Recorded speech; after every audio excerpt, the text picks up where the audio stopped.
Hi అండి. నా పేరు స్వప్న. నేను ఈరోజు వచ్చేసి మీపై నమ్మకం ఉంచండి ఈ పుస్తకంలోని 2వ అధ్యాయాన్ని నేను ఈరోజు మీకు వినిపించబోతున్నాను. మీకు గనక మన తెలుగు ఆడియో రీడర్ ఛానల్ నచ్చినట్లయితే మన ఛానల్ని లైక్ చేయండి, అలాగే సబ్స్క్రైబ్ చేసుకోండి.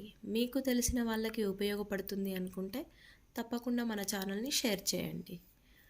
ఓకే అండి. ఈ 2వ అధ్యాయం వచ్చేసి వ్యాపారంలో సుప్తచేతనాత్మక మనసును ఉపయోగించుకోవటం. వ్యాపారంలో సుప్తచేతనాత్మక మనసును ఉపయోగించుకోవటం. మన బైబిల్లో ప్రచురింపబడిన కాలానికి చాలా పూర్వమే ప్రాచీన జ్ఞానం మనిషి తను భావించినట్లే అనుకున్నట్లే రూపొందుతాడు అని చెప్పింది. ఈ ప్రాచీన బోధ కాలనిషిదిలో కనుమరుగైపోయింది, కాలగర్భంలో కలిసిపోయింది. మనిషి తన మనసులో ఆలోచించినట్లుగానే అతడు ఉంటాడు అని బైబిల్ చెబుతోంది. చాలా సంవత్సరాలకు పూర్వం చీనా దేశంలో సాధువులందరూ ఒక మహాసాధువు అధ్యక్షతన ఒకచోట సమావేశమయ్యారట. ఆనాడు పెచ్చరిల్లిన దురాక్రమణదారుల విధ్వంసకర దాడుల నుండి తమ ప్రాచీన జ్ఞాన సంపదను పరిరక్షించుకోవటం ఎలా అన్నదే ఆ సమావేశ ప్రధాన చర్చనీయ అంశం. సాధువుల నుంచి చాలా సూచనలు వచ్చాయి. ప్రాచీన రచనలను, చిహ్నాలను హిమాలయ పర్వత సానువుల మధ్య పెట్టమని కొందరు సూచించారు. మరికొందరు టిబెట్లోని మఠాలయాలలో ప్రాచీన జ్ఞానాన్ని దాచిపెట్టమని చెప్పారు. ఇంకా కొందరు భారతదేశంలోని పవిత్ర దేవాలయాలే తమ దేవుడి గురించిన జ్ఞాన సంపదను భద్రపరచడానికి అనువైన ప్రదేశాలు అని అభిప్రాయపడ్డారు. చర్చ జరుగుతున్నంతసేపు ప్రధాన సాధువు మౌనంగా విన్నాడు. సాధువులు చర్చలో ఉన్నప్పుడే ఆయన జోగుతూ నిద్రలోకి జారుకున్నాడు. కొంతసేపటికి గుర్రుపెట్టి నిద్రపోయాడు. సాధువులందరూ నిర్ఘాంతపోతుండగా కొంతసేపటికి సాధువు కళ్ళు తెరిచి తాను దేవుడు సమాధానమిచ్చాడు. మన దేశంలో దివ్యకల్పనా శక్తితో ఆశీర్వదింపబడిన గొప్ప చిత్రకారులను రప్పించి మనం చేయాలనుకున్న దానిని గురించి చెప్పాలి. మనం వాళ్లకు నిగూఢ సత్య రహస్యాలను తెలియజేద్దాం. వాటిని వారు అందమైన చిత్రాలుగా చిత్రీకరిస్తారు. ఆ విధంగా అపురూప సత్యాలు సర్వకాలాలలో శాశ్వతంగా నిలిచి ఉండి అసంఖ్యాక భావితరాలకు లభ్యమవుతాయి. ఆ గొప్ప సత్యాలకు, శక్తులకు, భగవత్ స్వభావాలకు రూపమిచ్చి చిత్రకారులు నాటకీయంగా పూర్తి చేశాక వాటిని చిన్న చిత్రాల అట్టలుగా తయారు చేద్దాం. వాటితో వినోద క్రీడను రూపొందిద్దాం. పుట్టుకు వచ్చిన నూతన వినోద క్రీడ గురించి ప్రపంచానికి తెలియజెబుదాం. ప్రపంచంలోని ప్రజలందరూ దానిని అవకాశ క్రీడగా భావించి ఈ సరళ మార్గం గుండా పవిత్ర బోధనలను పరిరక్షిస్తున్నామని మనకు తెలియకుండానే భావితరాలకు అందజేస్తారు అని వివరించాడు. ఆయన ఇంకా పవిత్ర రచనలన్నీ నాశనమైపోయినప్పటికీ వాటిని ఏ కాలంలోనైనా సంకేత బోధనల ద్వారా పునర్జీవింపజేసుకోవచ్చు అన్నాడట. మన పేకాట పుట్టుక ఇలాగే జరిగింది. సమస్త ఆలోచనలకు ఊహ రూపురేఖలు సమకూరుస్తుంది. తమ దివ్యకళా నైపుణ్యంతో చిత్రకారులు ఈ ఆలోచనలన్నింటికీ రూపాలనిచ్చారు.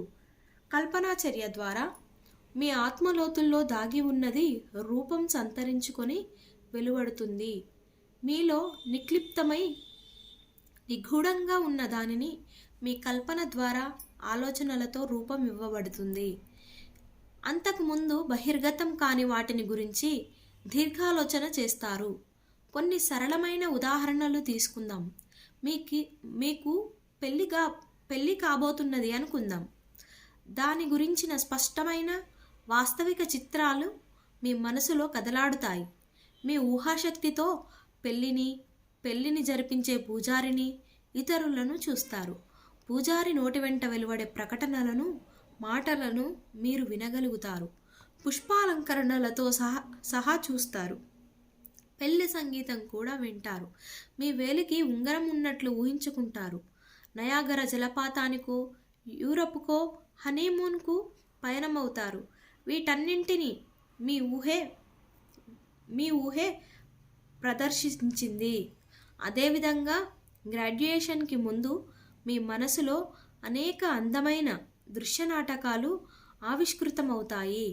మీ గ్రాడ్యుయేషన్ పట్టభద్రత ఆలోచనలన్నింటికీ రూపమిస్తారు. కాలేజీ ప్రొఫెసర్ లేదా ప్రెసిడెంట్ మీ డిప్లొమా ప్రదానం చేస్తారు. సహ విద్యార్థులందరూ మీలాగే గౌన్లు ధరించి ఉండడం చూస్తారు. మీ తల్లి లేదా తండ్రి, గర్ల్ఫ్రెండ్ లేదా బాయ్ ఫ్రెండ్ మిమ్మల్ని అభినందించడం ఆనందంగా వింటారు. కౌగిలింత, ముద్దు అనుభూతి చెందుతారు.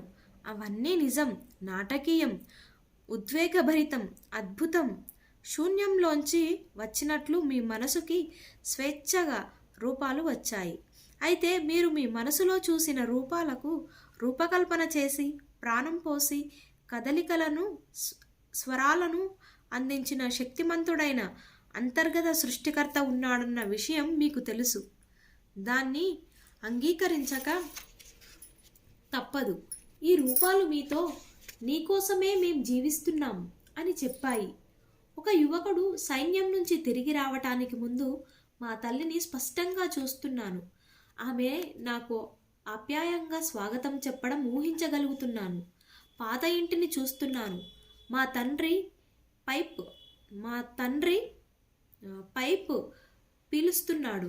నా చెల్లెలు కుక్కలకి ఆహారం పెడుతోంది. మా ఇంట్లోని ప్రతి మూలను వస్తువును చూడగలుగుతున్నాను. మా వాళ్ళ కంఠస్వరాలను కూడా వినగలుగుతున్నాను అని చెప్పాడు. ఈ స్పష్టమైన చిత్రాలన్నీ ఎక్కడి నుంచి వస్తున్నాయి? మనిషిలో పితురార్జిత వివేకం ఉందని కిట్స్ చెప్పాడు. మనం మనసారా కోరుకున్నట్లయితే ఆ పరిపక్వత పొందిన స్వర్గ మధువును సేవించవచ్చు. మీలో ఉన్న ఆత్మ లేదా దేవుడే ఊహకు అసలు సిసలైన మూలాధారం. ఒకసారి నేను లండన్లో ఒక పరీక్షకు హాజరయ్యాను. ప్రశ్నపత్రంలోని ఒక ముఖ్యమైన ప్రశ్నకు నాకు సమాధానం తెలియలేదు. నేను నింపాదిగా, ప్రశాంతంగా మనసును సడలించుకొని దేవుడే నాకు సమాధానం తెలియజేస్తాడు అని ధ్యానించాను.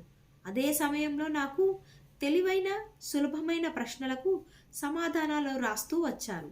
చేతనాత్మక మనసును సడలించినప్పుడు ఆత్మగత వివేకం ఉపరితలానికి వస్తుందని మనకు తెలుసు. కొంతసేపటికల్లా సమాధాన రూపం స్పష్టంగా నా మనసులోకి వచ్చింది. పుస్తకం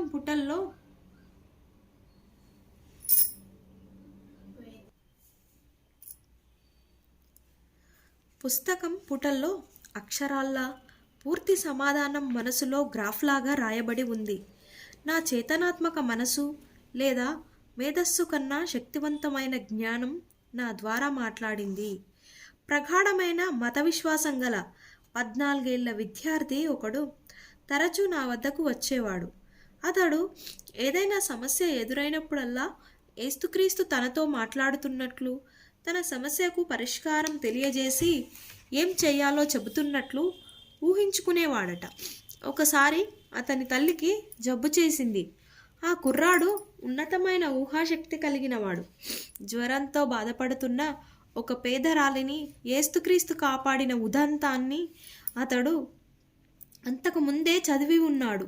ఆ యువకుడు నాతో, గత రాత్రి యేసుక్రీస్తు నాతో, నువ్వు నీ మార్గంలోనే పయనించు, నీ తల్లికి పరిపూర్ణ స్వస్థత సమకూరుతుంది అని చెబుతున్నట్లు ఊహించి భావించాను అన్నాడు. తన నమ్మకం, విశ్వాసం కారణంగా ఆత్మగతంగా విన్న సత్యాన్ని, ఆ మనోనాటకాన్ని ఎంతో వాస్తవంగాను, స్పష్టంగాను, ప్రగాఢంగాను రూపొందించాడు.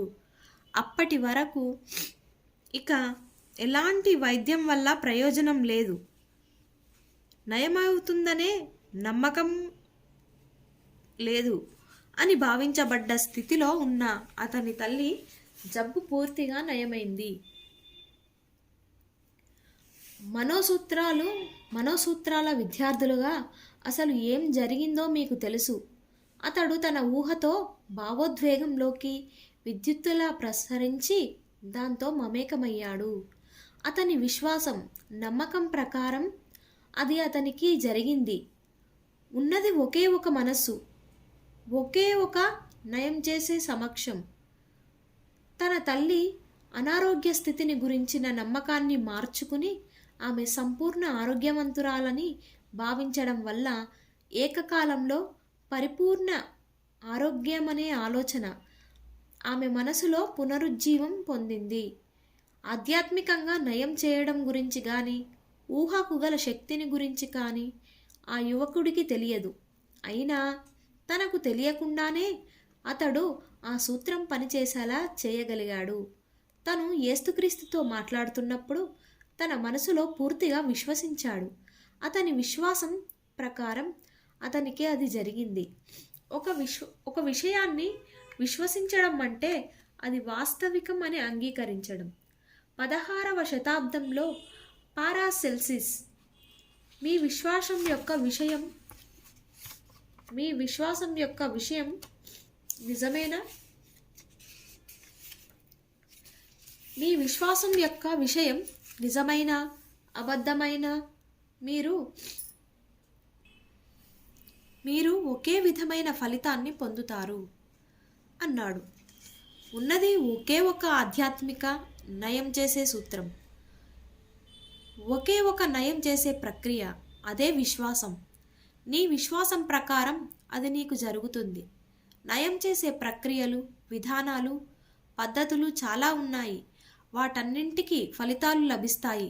ఒక నిర్దిష్ట పద్ధతి, విధానం వల్ల కాదు, కానీ ఒకే ఒక నిర్దిష్ట ప్రక్రియ పట్ల భావన, విశ్వాసం కారణంగా. అవన్నీ కూడా ఏకైక వనరు అయిన దేవుడి తలుపు తడుతున్నాయి, దేవుణ్ణి ఆశ్రయిస్తున్నాయి. స్వస్థత సమకూర్చే అనంత ఉనికి సమక్షం అన్నింటిలోకి చొచ్చుకుపోయి వ్యాపించి ఉన్నది. అది సర్వవ్యాపకమైనది. ఉడు వైద్యుడు తన మంత్రాల ఉచ్చారణతో ఫలితాలు పొందగలుగుతున్నాడు. హవాయ్ కహూనా తను నమ్మించే హావభావాలతోనూ, న్యూ థాట్, వివిధ శాఖలు, Christian science, Nancy school of medicine, osteopathy మొదలైనవన్నీ కూడా అలాంటి పనులే చేస్తున్నాయి. ఈ ఆలోచన విధానాలన్నీ కూడా మంచి చేస్తున్న చేతనావస్థను కలుసుకునే వివిధ స్థాయిలు. మనిషి బాధలను, విషాదాలను, దుఃఖాలను పోగొట్టే విధానమైన ప్రక్రియ అయినా మంచిదే.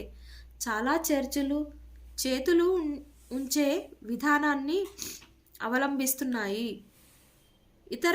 ఇతరమైనవి మొక్కుబడులతో దేవాలయాలను సందర్శిస్తున్నాయి. అన్నీ కూడా తమ తమ మానసిక అంగీకారం లేదా విశ్వాసాన్ని బట్టి లబ్ధి పొందుతున్నాయి. మీరు దేవుని సమక్షంలో ఒంటరిగా నిలబడాలని దృఢంగా సంకల్పించినప్పుడు, అంటే బాహ్య వస్తువులకు, విషయాలకు శక్తినివ్వడం పూర్తిగా మానుకొని జరుగుతున్న ప్రపంచానికి, అంటే పర్యవసానాల ప్రపంచాన్నే కారణం చేయటం మానుకున్నప్పుడు అది జరుగుతుంది. మీ సంపూర్ణ సహకారాన్ని మీలో ఉన్న ఆధ్యాత్మిక శక్తికి అందించినప్పుడు, ఉన్నది అది ఒక్కటే ఏకైక కారణం అని తెలుసుకున్నప్పుడు, మీకు ఆ పైన ఏ రకమైన ఆధారము అవసరం ఉండదు. మీ శరీరాన్ని రూపొందించిన సజీవ మేధస్సు మీ విశ్వాసానికి, అవగాహనకు వెంటనే స్పందిస్తుంది. మీకు తక్షణమే ఆధ్యాత్మిక స్వస్థత సమకూరుతుంది. ప్రార్థన ద్వారా దంతాన్ని పెంచుకోగల చేతనాస్థితి స్థాయిలో లేనప్పుడు వెళ్ళి దంతవైద్యుల్ని సంప్రదించడమే ఏకైక మార్గం. ఆయన కోపము, నిర్దిష్టమైన దైవిక దంత పరిరక్షణ కోసము ప్రార్థించండి. మీరు బాహ్య కారణాలను విశ్వసించినంత కాలం బాహ్య నివారణ మార్గాలని అన్వేషిస్తారు. ఊహకు గల శక్తిని మరికాస్త విపులీకరించడానికి క్షయవ్యాధితో బాధింపబడ్డ మా దగ్గరి బంధువుని గురించి చెబుతాను. ఆయన ఊపిరితిత్తులు దారుణంగా రోగగ్రస్తమయ్యాయి. ఆయన కుమారుడు ఆయన వ్యాధిని నయం చేయాలనుకున్నాడు. తండ్రి ఉంటున్న పశ్చిమ ఆస్ట్రేలియా ఫెర్త్ ఇంటికి వచ్చాడు. రాగానే తాను ఒక సన్యాసిని చూశానని, ఆయన తనకు అసలైన శిలువ ముక్కను ఇచ్చాడని, అందుకు ఆయనకు $500 సమానమైన పైకం చెల్లించానని తన తండ్రికి చెప్పాడు. ఈ యువకుడు దారి పక్కన పడి ఉన్న ఒక చెక్క ముక్కను తీసుకొని ఆభరణాలు తయారు చేసే స్వర్ణకారుడి వద్దకు వెళ్ళి ఒక ఉంగరంలో అసలైన శిలువ చెక్క ముక్కలా కనిపించే విధంగా పొదిగించుకున్నాడు. ఉంగరాన్ని అందులోని శిలువ ముక్కను స్పృశించడం ద్వారా చాలామందికి అనేక వ్యాధులు నయమయ్యాయని, వాళ్ళు పరిపూర్ణ ఆరోగ్యవంతులయ్యారని తండ్రికి చెప్పాడు. అతని ఊహను రగిలించి ప్రజ్వరిల్లేలా చేశాడు. దాంతో ఆ వృద్ధుడు కొడుకు చేతిలోని ఉంగరాన్ని లాక్కొని తన రొమ్ము మీద ఉంచుకొని మౌనంగా ప్రార్థిస్తూ నిద్రపోయాడు. తెల్లవారేసరికి వ్యాధి నయమై మామూలుగా లేచి కూర్చున్నాడు. ఆ తర్వాత చేయించిన వైద్య పరీక్షలన్నీ వ్యాధి లేనట్లు నెగటివ్గా వచ్చాయి. దారి పక్కన దొరికిన చెక్క ముక్క అతనికి స్వస్థత సమకూర్చలేదని మీకు తెలిసే ఉంటుంది. సాంద్రతర స్థాయికి తట్టిలేపబడిన ఆయన ఊహ నిర్దిష్ట స్వస్థత లభిస్తుందన్న విశ్వాసపూరితమైన ఎదురుచూపే అతనికి స్వస్థత సమకూర్చాయి. ఊహ విశ్వాసంతో లేదా మనోగత భావోద్వేగంతో కలిసింది. ఈ రెండింటి సంగమం స్వస్థతను సమకూర్చింది. తన కొడుకు చేసిన తంత్రపూర్వకమైన ఉపాయం ఆయనకు తెలియదు. తెలిసిపోయి ఉన్నట్లయితే వ్యాధి మళ్ళీ తిరగబెట్టి ఉండేదేమో. పరిపూర్ణంగా నయం చేయబడిన ఆయన ఆ తరువాత 15 సంవత్సరాలు జీవించి తన 89వ ఏట కాలధర్మం చెందాడు. ఇక్కడ లాస్ ఏంజలీస్లో తన రంగంలో శిఖరాగ్రం చేరుకున్న ఒక వ్యాపారి నాకు తెలుసు. గత 30 ఏళ్లుగా అతడు తీసుకుంటున్న చాలా ముఖ్యమైన నిర్ణయాలన్నీ పాల్తో జరిపిన ఊహాత్మక సంభాషణల ఆధారంగా తీసుకున్నవే అని నాతో చెప్పాడు. దాన్ని మరికాస్త వివరించమని అడిగాను. వాణిజ్య ప్రపంచంలో కొందరు వర్తక ప్రముఖులు బైబిల్కు సంబంధించిన గొప్ప సాధువులతోనూ రచయితలతోనూ తమ ఊహ ద్వారా జరిపే నాటకీయ సంభాషణల ద్వారా అద్భుతమైన మార్గదర్శకత్వం, సలహా పొందవచ్చని అనుభవపూర్వకంగా గ్రహించినట్టు అతను చెప్పాడు. విజయవంతమైన ఆ కార్యనిర్వహణాధికారి మాటలను సాధ్యమైనంత మేరకు యథాతథంగా ఇక్కడ పొందుపరుస్తున్నాను. నా నిర్ణయాలు చాలాసార్లు కంపెనీ అభివృద్ధికి, మరికొన్నిసార్లు నష్టాలకు, దివాలాలకు దారితీస్తూ వచ్చాయి. దెబ్బతిన్నప్పుడు నేను డోలాయమాన స్థితిలో పడి తీవ్రమైన నెత్తురుపోటుకు, గుండె జబ్బులకు లోను కావలసి వచ్చింది. ఉన్నట్టుండి ఒకరోజు నాలో ఈ ఆలోచన, నేనెందుకు ఏస్తుక్రీస్తును కానీ పాల్ని కానీ ఈ విషయంగా సంప్రదించకూడదు? ఎపిజల్స్ ఆఫ్ పాల్ అంటే నాకు ఎంతో అభిమానం. అందువల్ల ఒక ముఖ్యమైన నిర్ణయం తీసుకోవలసి వచ్చినప్పుడు పాల్ నాతో ఇలా చెబుతున్నట్లు ఊహించుకునే వాణ్ణి. నీ నిర్ణయం నిర్దిష్టమైనది. అది నీ సంస్థను ఆశీర్వదిస్తుంది, నిన్ను ఆశీర్వదిస్తుంది బిడ్డ. దేవుని మార్గంలో పయనం కొనసాగించు. ఇలా ఊహించుకున్నప్పుడు పాల్ను నేను చూశాను. ఆయన కంఠస్వరం విన్నాను. శాంతి, అంతర్గత నైశ్చల్య తరంగం నన్ను ఆవహించేది. అట్టి నిర్ణయాల గురించి ప్రశాంత చిత్తంతో ఉండేవాణ్ణి. తను చేపట్టినది సరైన చర్యే అని తనని తాను నమ్మించడానికి ఈ వ్యాపారవేత్త తన ఊహను ఉపయోగించి దివ్య మార్గదర్శకత్వం పొందే విధానం ఇదే. ఈ ప్రపంచంలో ఒకే ఒక మేధో సిద్ధాంతం ఉంటుంది. అందుకు అవసరమైనదంతా ఒక్కటే. దేవుడు నాకు ఇప్పుడు మార్గం చూపుతున్నాడు. నా జీవితంలో ఒక సరైన చర్య మాత్రమే ఉంది అని చెప్పడం, విశ్వసించడమే అది. ట్రోవార్డ్ మీకు చెబుతున్నట్లు మనసు సిలోగిజం లాగా పనిచేస్తుంది. మనసు మనసు సిలోగిజం లాగా పనిచేస్తుంది. మీ ఆధార వాక్యం సరైనదైతే దాని ముగింపు ఫలితం కూడా తదనుగుణంగానే ఉంటుంది. ఆత్మగత కారకాలు అందులోంచే వస్తాయి. దాని తదుపరి ఫలితం ఎల్లప్పుడూ ఆధార వాక్యానికి అనుసరణగా సామరస్యంగానే ఉంటుంది. మీ మనసులో సరైన ఆధార వాక్యాన్ని పాదుగొల్పండి. మీరు మంచి చర్యకు ఆత్మగతంగా నిర్బంధించబడతారు. మనసు అంతర్గత చలనమే చర్య. బాహ్య చర్యలు మనసు అంతర్గత చలనానికి శరీరం నుంచి తామంతటా వెలువడే స్పందనలు. మీ మిత్రుడు లేదా సహోద్యోగి మీ అద్భుతమైన నిర్ణయాన్ని ప్రశంసించి అభినందించే స్వరాన్ని వినడం మీ జీవితంలో మంచి చర్యకు మీలో చలనం పుట్టిస్తుంది. తన మనసును సరైన చర్య విశ్వాసంతో నింపడానికి సెయింట్ పాల్ను ఉపయోగించబడుతున్న వ్యక్తి ఏకైక శాశ్వత మేధో సిద్ధాంతాన్ని వినియోగించాడు. తన మనసులో ఆ స్థలానికి చేరుకోవడానికి అవలంబించిన ఉపాయం పెద్ద విషయం కాదు. కష్టాలు, సందిగ్ధ పరిస్థితులు ఎదురైనప్పుడు గేదె తన ఊహను తెలివిగా ఉపయోగించుకునేవాడు. అలాంటి సందర్భాలలో ఆయన గంటల తరబడి మౌనంగా ఊహాత్మక సంభాషణలు జరిపేవాడని ఆయన జీవిత చరిత్ర రాసిన వారు చెబుతారు.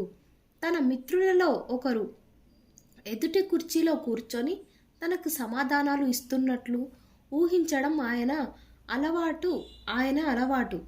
మరోలా చెప్పాలంటే ఆయన ఏదైనా ఒక సమస్యను గురించి తీవ్రంగా ఆలోచిస్తున్నాడు అంటే అతని స్నేహితుడు ఎదుట కూర్చొని చేతులు ఆడిస్తూ హావభావాలతో అనువైన కంఠస్వరంతో సరైన పరిష్కార మార్గాలు సూచిస్తున్నట్లు ఊహాత్మక దృశ్యాన్ని వాస్తవమా అన్నంతగా సాధ్యమైనంత స్పష్టంగా ఊహించుకునేవాడు.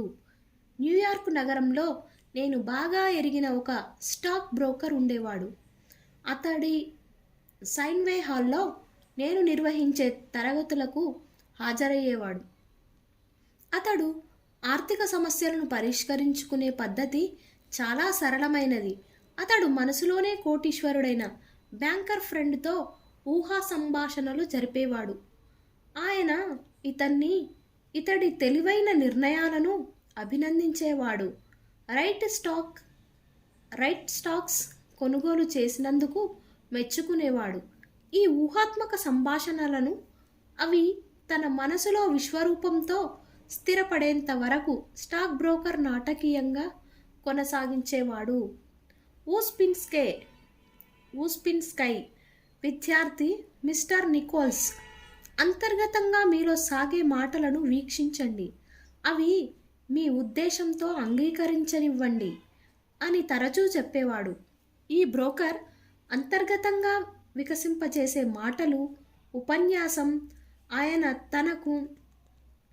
తన ఖాతాదారులకు మంచి పెట్టుబడులు పెట్టే ఆయన ఉద్దేశాన్ని తప్పక అంగీకరించేవి. తన తెలివైన సలహాలతో ఇతరులు బాగా డబ్బు సంపాదించేలా చూడటం, ఆర్థికంగా వాళ్ళు కూడా అభివృద్ధి చెందడమే తన వ్యాపార జీవిత ప్రధాన ఉద్దేశం అని ఆయన నాతో చెప్పేవాడు. దీని ద్వారా అతడు మనోసూత్రాలను నిర్మాణాత్మకంగా ఉపయోగించుకుంటున్నాడన్నది తేటతెల్లం. ప్రార్థన ఒక అలవాటు. ఈ బ్రోకర్ ఒక రోజులో క్రమబద్ధంగా నిర్ణీత సమయాలలో తన మనసులోని బింబం కేసి తిరిగి వచ్చేవాడు.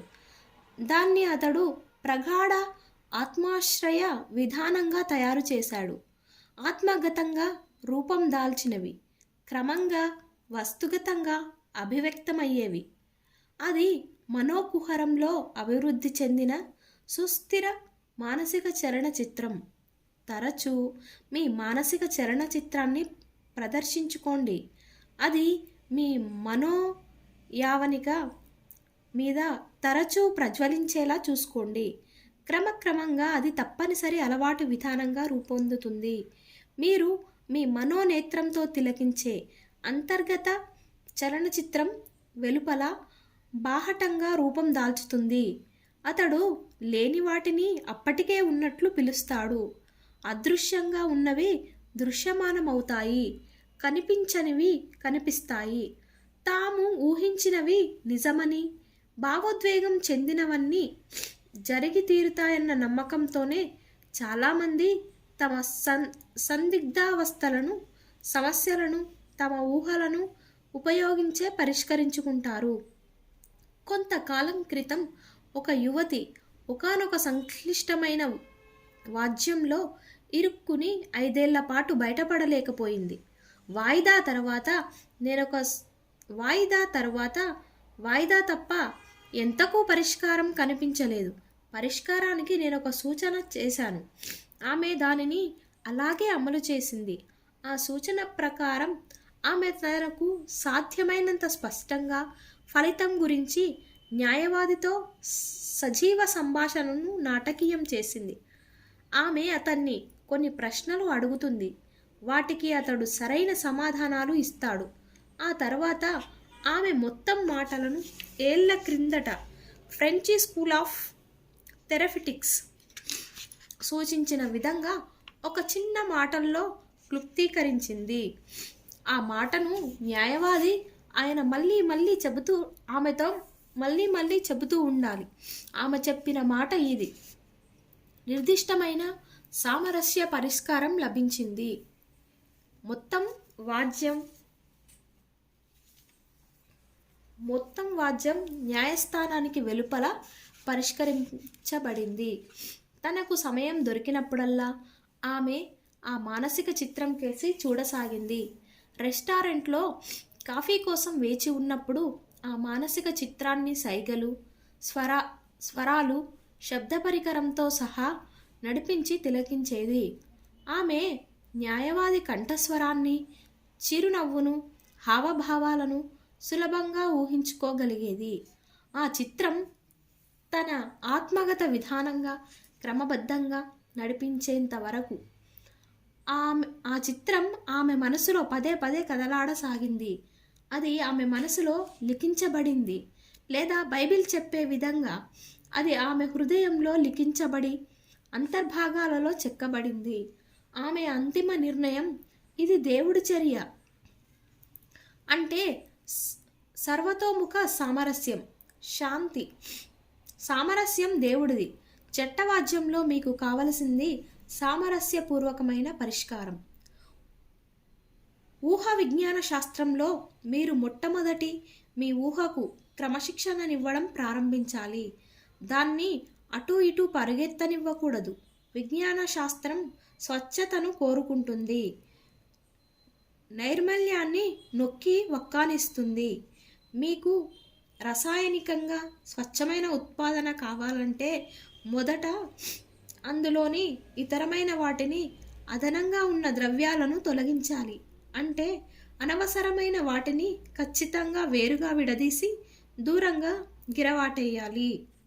ఊహా విజ్ఞాన శాస్త్రంలో భయం, ఆందోళన, వినాశకర స్వగతం, స్వీయ ఖండన, అనేకానేక ప్రతికూలాల కలయిక మొదలుగా గల మానసిక మలినాలన్నింటినీ తొలగించుకోవాలి. మీ ధ్యాసనంతా మీ లక్ష్యం మీదే కేంద్రీకృతం చేసి మీ జీవిత లక్ష్యం నుంచి, ఉద్దేశం నుంచి కించిత్తు వైదొలగడానికి సైతం విముఖత చూపాలి. మీ ఆదర్శాన్ని మనసారా ప్రేమిస్తూ దానిని విశ్వాసపాత్రంగా ఉండడం ద్వారా మీ ఆదర్శ వాస్తవికతలోకి మీరు మానసికంగా పీల్చుకోబడతారు. అప్పుడే మీ కోరిక మీ ప్రపంచంలో రూపం సంతరించుకోవడం చూడగలుగుతారు. జోషువా గ్రంథం మీరు ఎవరిని సేవించాలో ఈరోజే ఎంపిక చేసుకోండి అని చెబుతోంది. మీ ఎంపిక నేను అందమైన వాటిని, మంచి వాటిని మాత్రమే ఊహించుకుంటాను గానే ఉండాలి. తమకు దేవుడిచ్చిన శక్తి సామర్థ్యాలను దారుణంగా తల్లక్రిందులుగా ఉపయోగించుకునే పలువురు నాకు తెలుసు. వారితో మాట్లాడాను. తన కుమారుడు జానీ ఇంటికి రావటం కొద్దిగా ఆలస్యమైందంటే చాలు అతని తల్లి మనసు ఏదో జరగకూడనిది జరిగిపోయినట్లు ఊహించుకుంటుంది. ఆమె మనసులో ప్రమాదం, ఆసుపత్రి, ఆపరేషన్ థియేటర్లో జానీ అన్నందాకా అలా అలా పయనిస్తుంది. ఒక వ్యాపారి ఉన్నాడు. ఆయన వ్యాపారం చక్కగా జరుగుతూ అభివృద్ధి చెందుతోంది. అయినా అతను ఎల్లప్పుడూ ప్రతికూల ఆలోచనలతోనే గడుపుతూ ఉంటాడు. ఊహను వినాశకరంగా ఉపయోగించుకోవటానికి ఇదొక ఉదాహరణ. ఆఫీసు నుంచి ఇంటికి వచ్చి రాగానే తన మనసులో ఓటమి చలనచిత్రాన్ని ప్రదర్శించుకోవడం ఆరంభిస్తాడు. బీరువాలన్నీ ఖాళీగా ఉన్నట్లు, తన వ్యాపారం దివాలా తీసినట్లు, బ్యాంకు బ్యాలెన్స్ ఖాళీ అయినట్లు ఊహించుకుంటాడు. వ్యాపారం మూతపడిందని అనుకుంటాడు. అయినా వాస్తవంలో వ్యాపారం అభివృద్ధి చెందుతూనే ఉంటుంది. అతడి ప్రతికూల మనోచిత్రంలో ఎలాంటి వాస్తవమూ లేదు. అది తనకు తానుగా అల్లుకున్న అబద్ధం అంతే. అతను భయపడేవి అతని అతీతమైన ఊహల్లో సేకరించబడటం లేదు. స్పష్టమైన ఊహల్లో సుస్థిరంగా సంరక్షింపబడి లేవు. అలాంటప్పుడు ఓటమి అన్నది రాదు. అతడు నిర్విరామంగా ఆ మనోచిత్రంలో గడిపినట్లయితే ఒకవేళ ఓటమి అటుకేసి రావచ్చు. అక్కడ కూడా ఓటమిని కానీ గెలుపుని కానీ అతడు ఎంపిక చేసుకోవచ్చు. అయితే అతడు ఓటమినే ఎంపిక చేసుకుంటాడు. కొందరు సుదీర్ఘంగా బాధాకరమైన వాటిని మాత్రమే తలుచుకుంటూ ఉంటారు. ఇలాంటి వాళ్ళు మంచిని, సంతోషకరమైన వాటిని, ఇష్టమైన వాటిని అసలు ఊహించుకోరు. ఎప్పుడూ ఏదో చెడు, వినాశం ముంచుకు రానున్నట్లు అది తమకు తెలిసినట్టు ఉంటారు. ఏదైనా మంచి జరుగుతుందని, జరగబోతోందని చెప్పడానికి వారికి ఒక్క కారణం కనిపించదు. అయితే ఏదో దారుణం చెడు వాటిల్లబోతుందని చెప్పడానికి మాత్రం సకల కారణాలతో సంసిద్ధంగా ఉంటారు. ఎందుకు ఇలా జరుగుతోంది? కారణం చాలా సరళం. ఇలాంటి మనుషులు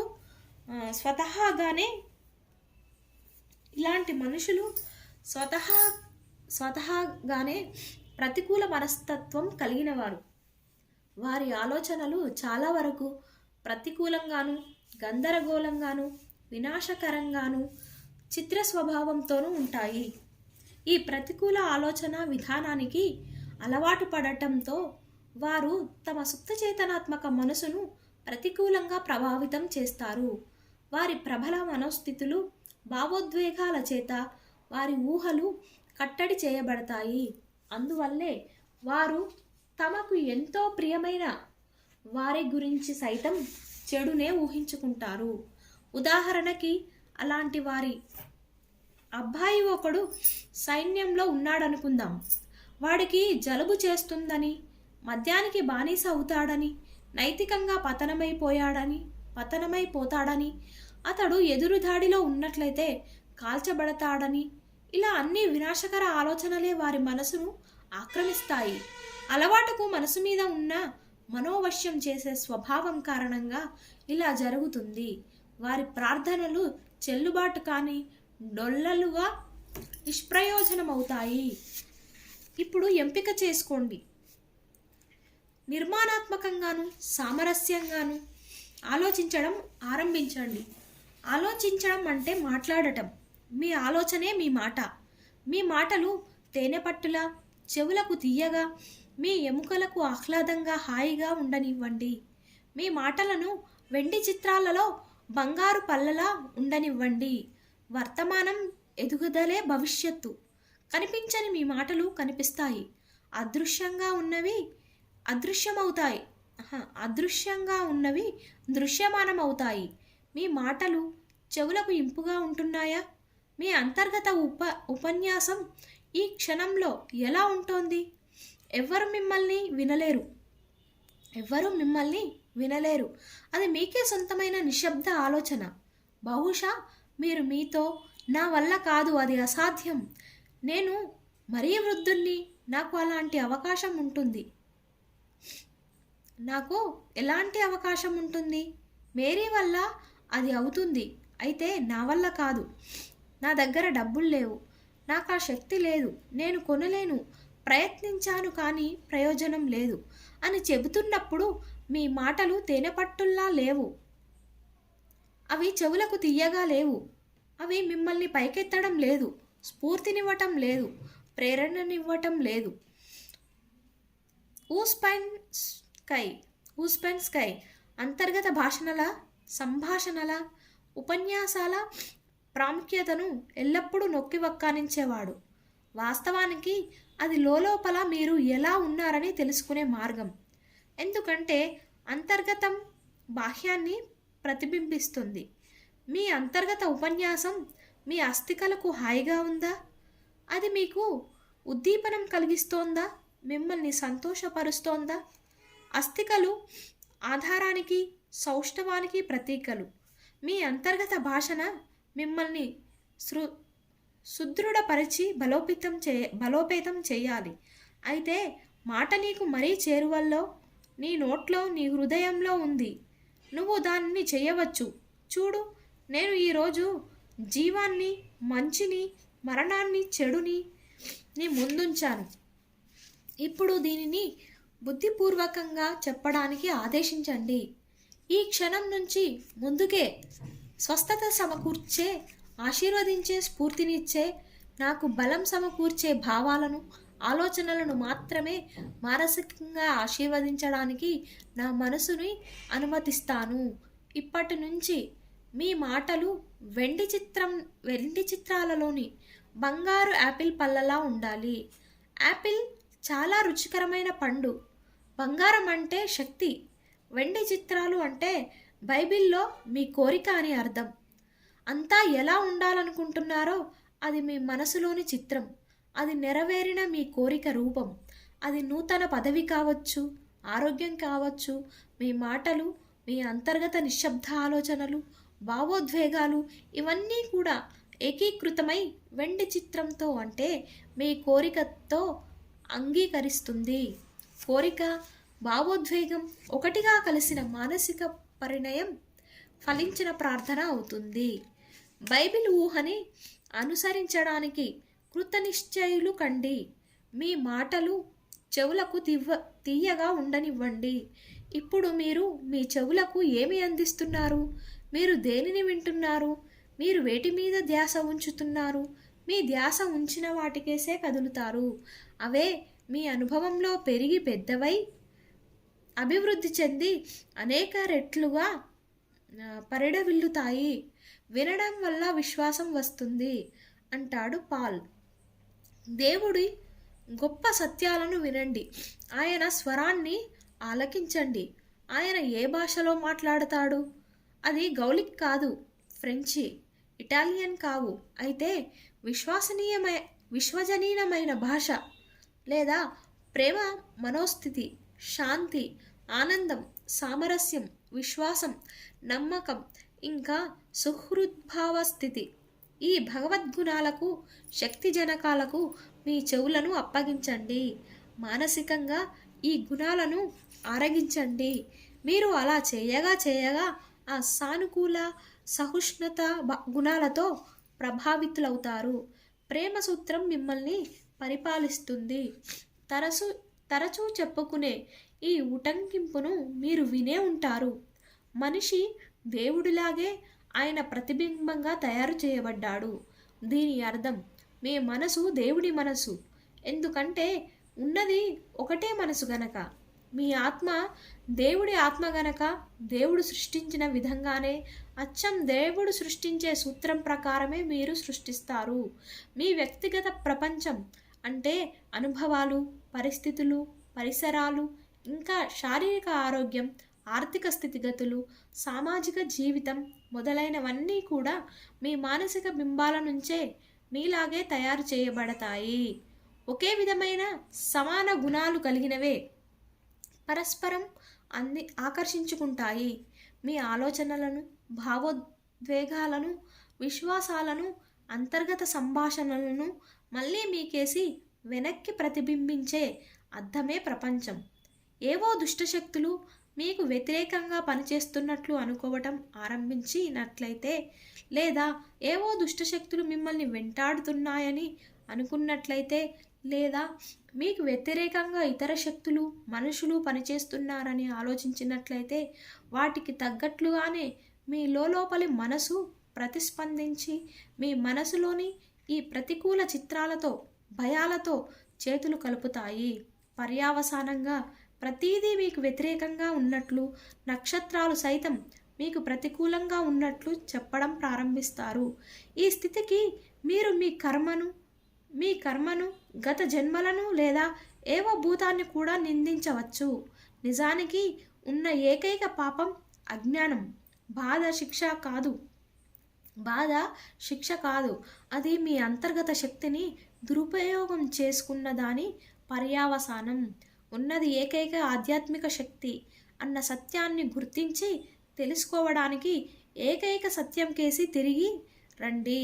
అది మీ మనసులోని ఆలోచనలు, బింబాల ద్వారా పనిచేస్తుంది. సమస్యలు, విసుగులు, విరక్తి భావాలు, ఘర్షణలు, బాధలు మొదలైనవన్నీ కూడా వాస్తవానికి మనిషి భయం, పొరపాటు అనే తప్పుడు దేవుళ్ళ వెంట పరుగులు తీయటం వల్ల చుట్టుముట్టేవే. మనిషి కేంద్ర బిందువునకు తిరిగి రావాలి. లోపలే ఉన్న దేవుడి సమక్షానికి తిరిగి రావాలి.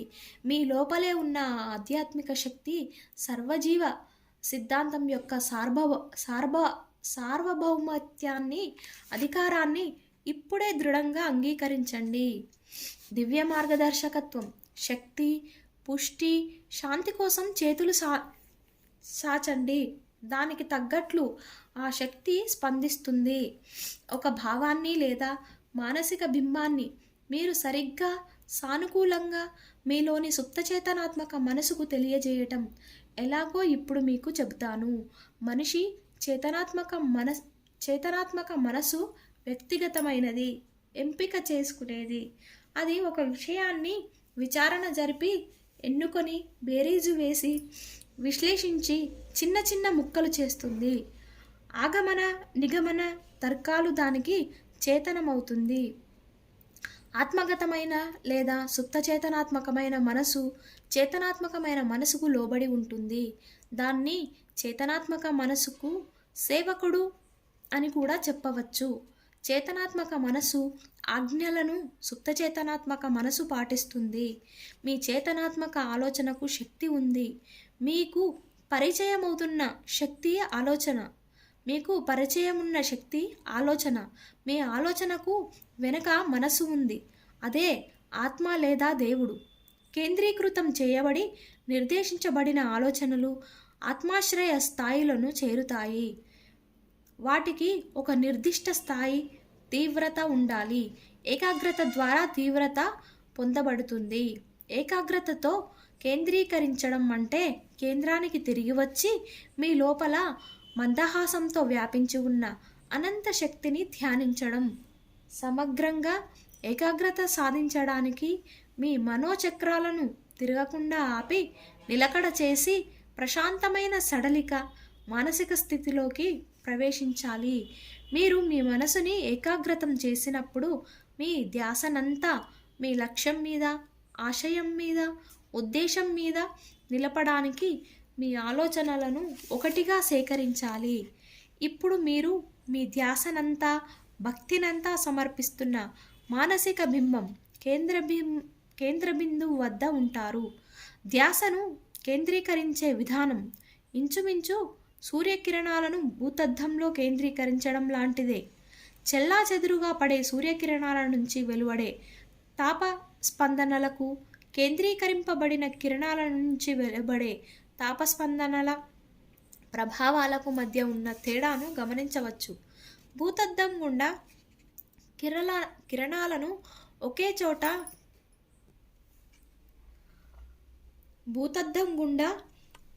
కిరణాలను ఒకే చోట కేంద్రీకరింపజేసి అవి పడే చోట ఉన్న వస్తువును వేడితో కాలిపోయేలా చేయవచ్చు.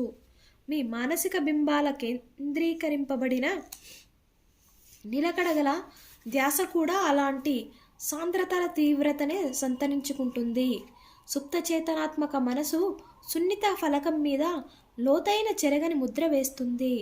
అలా ముద్ర ఏర్పరచడానికి ముందు మీ మనోనాటకాన్ని మళ్ళీ మళ్ళీ పలుసార్లు ప్రదర్శించుకోవలసి ఉంటుంది.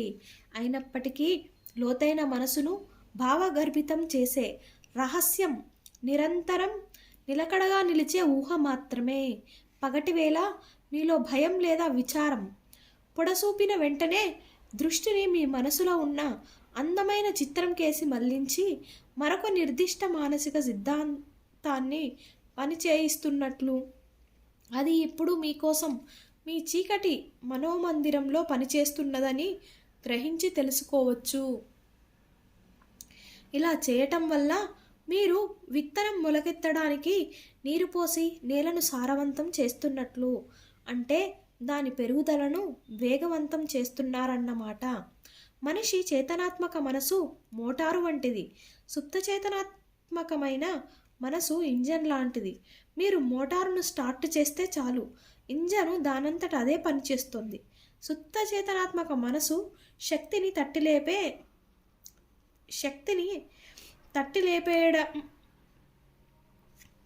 లేపే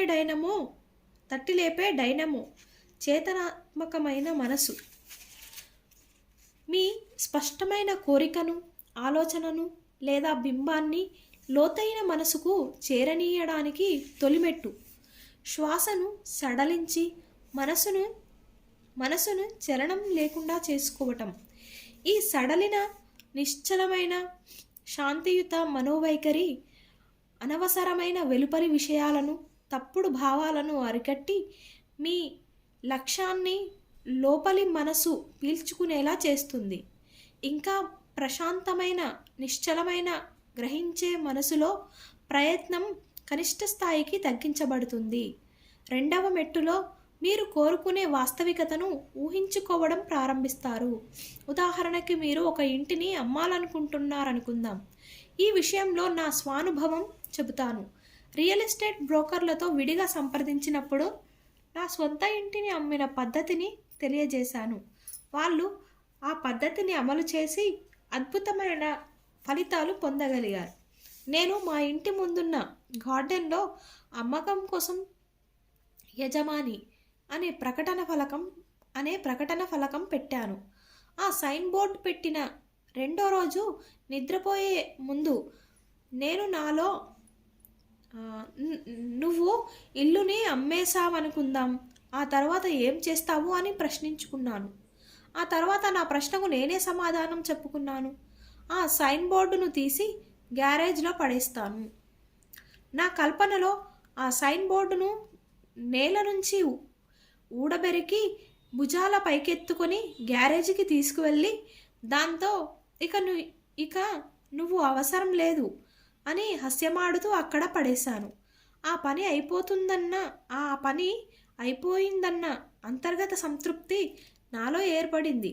మరునాడే ఒక వ్యక్తి వచ్చి $1000 అడ్వాన్స్గా ఇచ్చి మీ సైన్ బోర్డును తీసేయండి, ఇప్పుడే మనం అమ్మకం ఒప్పందం చేసుకుందాం అన్నాడు. వెంటనే నేను సైన్ బోర్డుని ఊడబెరికి తీసుకెళ్లి గ్యారేజ్లో పడవేశాను. వెలుపల చర్య లోపలి చర్యకు అనుబంధంగా జరిగింది. ఇందులో కొత్తేమీ లేదు. లోపల ఉన్నట్లే వెలుపల ఉంటుంది. అంటే సుప్తచేతనాత్మకమైన మనసు మీద ముద్రింపబడిన బింబానికి అనుగుణంగానే మీ జీవిత వస్తుగత యావనిక మీద ద్యోదకమవుతుంది. ఈ విధానం లేదా కిటుకు మన బైబిల్ కన్నా ప్రాచీనమైనది. బాహ్యం అంతర్గతాన్ని ప్రతిబింబిస్తుంది. బాహ్య చర్య అంతర్గత చర్యను అనుసరిస్తుంది. ఒక ఆధ్యాత్మిక కృత్యం చేయమని ఒక పెద్ద సంస్థ నన్ను కోరింది. కొందరు మోసకృత్యాల ద్వారా ఆ సంస్థకు చెందిన అపార ఖనిజ సంపదను, ఇతరమైన వాటికి తమకు చెందినవని వాదిస్తూ దోచుకోవటానికి ప్రయత్నించారు. చట్టపరమైన మోసకృత్యాలతో, కుట్రలతో ఇబ్బందులకు గురి చేస్తూ ఏమీ లేని దాని నుంచి ఎంతో కొంత అపహరించడానికి ప్రయత్నించారు. అప్పుడు నన్ను వినియోగించుకున్న ఆ కంపెనీ తరఫున వాదిస్తున్న న్యాయవాదిని కలిశాను.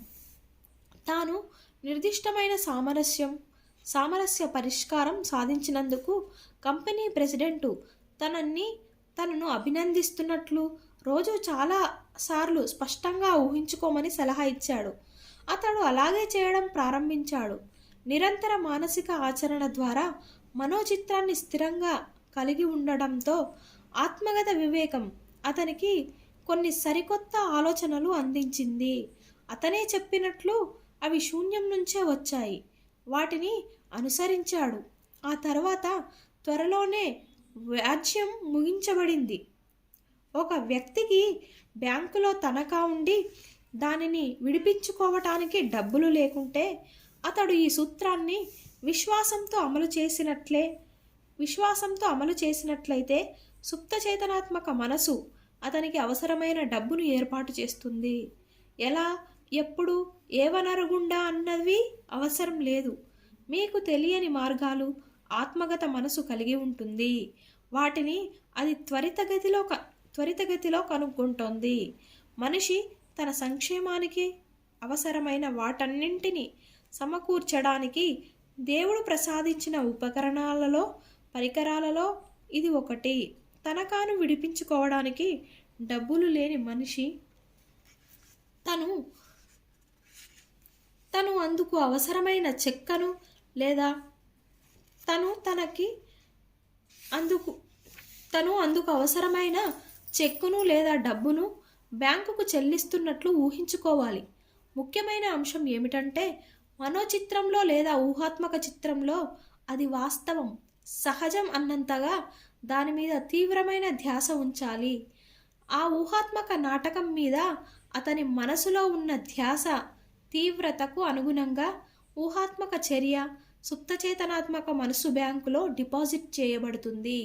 మీ ఊహలో మీరు టెల్లర్స్ గవాక్షం వరకు వెళ్ళవచ్చు. అది వాస్తవంగా, భౌతికంగా జరుగుతున్నంతగా స్పష్టంగా నిజంగా ఊహించుకోండి. మనం ఆదివారం ఉదయం ఉపన్యాసాలకు ఒక యువతి క్రమం తప్పకుండా హాజరయ్యేది. అలా ఆమె రావాలంటే తను ఉన్న చోటు నుంచి ఇక్కడికి చేరుకోవడానికి 3 బస్సులు మారవలసి వచ్చేది. 1.5 సేపు పట్టేది. ఒకసారి నేను నా ఉపన్యాసంలో ఒక యువకుడు కారు కోసం ప్రార్థించి దానిని ఎలా పొందగలిగాడో వివరించాను. ఆమె ఇంటికి చేరగానే దాని మీద ప్రయోగం జరిపింది. ఇదిగో ఇక్కడ ఆమె రాసిన ఉత్తరంలో కొంత భాగం ఆమె అనుమతితో ప్రచురిస్తున్నాను. డియర్ డాక్టర్ మర్ఫీ, ఇది నేను క్యాడిలాక్ సిక్ కారును పొందిన విధానం. ఆదివారం, మంగళవారం ఉపన్యాసాలకు రావడానికి తప్పక ఒక కారు కావాలనిపించింది. నా ఊహలో నేను సర్వసమ ప్రక్రియ ద్వారా నిజంగానే కారును నడుపుకుంటూ వెళ్తున్నట్లు భావించేదాన్ని. ఊహలోనే నేను షోరూంకు వెళ్ళాను. సేల్స్ మ్యాన్ ఒక కారులో స్వారీకి తీసుకెళ్లాడు. ఆ కారును నేనే వీధుల్లో నడిపాను. క్యాడిలాక్ కారు నాకు సొంతమని మళ్ళీ భావించాను. కారులోకి వెళ్ళి కూర్చోవడం, దానిని నడపడం, ఆనందం పొందడం మొదలైన వాటినన్నింటినీ మనోచిత్రంగా 2 వారాలకు పైగా మనసులో నిరంతరాయంగా పదిలపరుచుకున్నాను. గత వారం నేను మీ ఉపన్యాసానికి నిజంగానే కారు నడుపుకుంటూ వచ్చాను. ఇంగిల్వుడ్లోని మా అంకుల్ చనిపోయారు. ఆయన చనిపోయే ముందు తన క్యాడిలాక్ కారుతో సహా మొత్తం ఎస్టేటును నా పేరున రాసి వెళ్ళారు. సరే తనఖా బాకీ చెల్లించడానికి డబ్బు వచ్చే ఎలాంటి మార్గము నాకు తెలియడం లేదు అనుకుంటున్నారా? దాన్ని గురించి విచారించకండి. విచారించడం అంటే గొంతు నిలుపుకోవడమే. మీరు ఆశ్రయించినప్పుడల్లా మీకు అవసరమైన ప్రతి ఒక్కదాన్ని సమకూర్చగల ఒక శక్తి మీలో అంతర్గతంగా ఉందని గ్రహించండి. ఇప్పుడు పరిపూర్ణ నమ్మకంతో, భావోద్వేగంతో ఇలా ఆదేశించవచ్చు. నా ఇల్లు రుణ బాధలన్నింటి నుంచి బయటపడింది. సంపదలు పుష్కల హిమనీపాతంలా నాలోకి ప్రవహిస్తున్నాయి. మీ ప్రార్థనకు ఫలితం వచ్చే పద్ధతిని ప్రశ్నించకండి. మీ కోరికలు నెరవేరటానికి అవసరమైన ప్రతి ఒక్కటి తెలియడంతో సుప్తచేతన మేధస్సు మీ అడుగులన్నింటినీ నిర్దేశించడం వల్ల అవసరమైన వాటిని మీరు సిద్ధం చేసుకుంటారు. మీ బాకీ చెల్లించినట్లు తెలియజేస్తూ తనఖా సంస్థ నుంచి మీకు ఉత్తరం అందినట్లు కూడా మీరు ఊహించుకోవచ్చు. ఆ ఊహలో తేలియాడుతూ ఆనందించండి. మీ మనసులో అది దృఢమైన నమ్మకంగా రూపొందేంత వరకు ఆ ఊహాలేఖలతో జీవించండి. మీరు నిజమని ఊహించి భావోద్వేగం చెందిన దానిని వాస్తవంలో రూపొందించి వెలికి తెచ్చే సామర్థ్యం గల శక్తి లోపలే ఉందన్న విషయాన్ని దృఢంగా నమ్మండి. ఊరకే కూర్చొని అవి కావాలి ఇవి కావాలి అని పగటి కలలు కన్నంత మాత్రాన అవి వాటిని ఆకర్షించవు. మీరు మనోనేత్రాన్ని తెలుసుకొని దానిని పనిచేయిస్తున్నట్లు గాఢంగా విశ్వసించాలి. మీరు కోరిన వాటిని వాస్తవం చేసుకోవడానికి మీ మనస్సును నిర్మాణాత్మకంగా ఊహించుకునే దేవుడిచ్చిన శక్తి మీద ప్రగాఢ నమ్మకం కలిగి ఉండాలి. మీకు ఏం కావాలో తెలుసుకోండి. సుప్తచేతనాత్మక మనసు ఆ ఆలోచనను ముందుకు తీసుకువెళుతుంది. ఎందుకంటే మీరు పొందాలనుకున్న దాని గురించి స్పష్టమైన నిర్దిష్టమైన భావన కలిగి ఉంటారు. మీ కోరిక నెరవేరటం స్పష్టంగా ఊహించుకోండి. అప్పుడు మీరు మీ సుప్తచేతనాత్మక మనసు పనిచేయటానికి నిర్దిష్టమైన ఒక దానిని అందజేసిన వారవుతారు. సుప్తచేతనాత్మక మనస్సు చిత్రం ముద్రింపబడే ఫిలిం లాంటిది. సుప్త చైతన్యం చిత్రాన్ని అభివృద్ధి చేస్తుంది. దాన్ని లౌకికంగా వస్తుగత రూపంలో మీరు వెనక్కి తిప్పి పంపుతుంది. వస్తుగత రూపంలో మీకు వెనక్కి తిప్పి పంపుతుంది. కేంద్రీకృత ధ్యాస ద్వారా కోరిక సఫలీకృతమవుతున్నట్లు స్పృహతో ఊహించుకునే కెమెరా మీరు. కేంద్రీకృత ధ్యాస ద్వారా కోరిక సఫలీకృతమవుతున్నట్లు స్పృహతో ఊహించుకునే కెమెరా మీరు. రిలాక్స్డ్గా, నింపాదిగా, సంతోషకరమైన మనోస్థితిలో ఇలా ఊహించుకోవటం వల్ల చిత్రం సుప్తచేతనాత్మక మనసు అనే సున్నితమైన ఫిలిం మీద ముద్రించబడుతుంది. అందుకు కొద్దిపాటి కాల వ్యవధి అవసరమవుతుంది. అది ఎంతసేపు అన్నది మీ స్వభావం, భావోద్వేగం, అవగాహనను బట్టి ఉంటుంది. 2-3 నిమిషాలు, అంతకన్నా ఎక్కువ కూడా పట్టవచ్చు. ఇక్కడ గుర్తుంచుకోవలసిన ముఖ్యమైన విషయం ఏమిటంటే మీ స్పృహ నాణ్యత, భావోద్వేగ స్థాయి లేదా నమ్మకం అంత ముఖ్యమైనది కాదు, కాల వ్యవధి. సాధారణంగా చెప్పాలంటే మీ ధ్యాసను మరింత కేంద్రీకరించి అందులో విలీనమై తాదాత్మ్యం చెందినప్పుడు మరింత సమయం అయినప్పుడు మీ ప్రార్థనకు సమాధానం కూడా మరింత నిర్దిష్టంగా ఉంటుంది. మీరు అందుకున్నట్లు నమ్మండి, తప్పకుండా అందుకుంటారు. మీరు విశ్వాసంతో ప్రార్థనలో అడిగినదంతా మీరు అందుకుంటారు. నమ్మకం అంటే ఒకదాన్ని నిజమని అంగీకరించడం, అదిగానే ఆ స్థితిలోనే జీవించడం. ఈ మనోస్థితిని పదిలంగా కొనసాగించినప్పుడు ఫలితం పొందిన ప్రార్థన ఆనందాన్ని అనుభవించగలుగుతారు.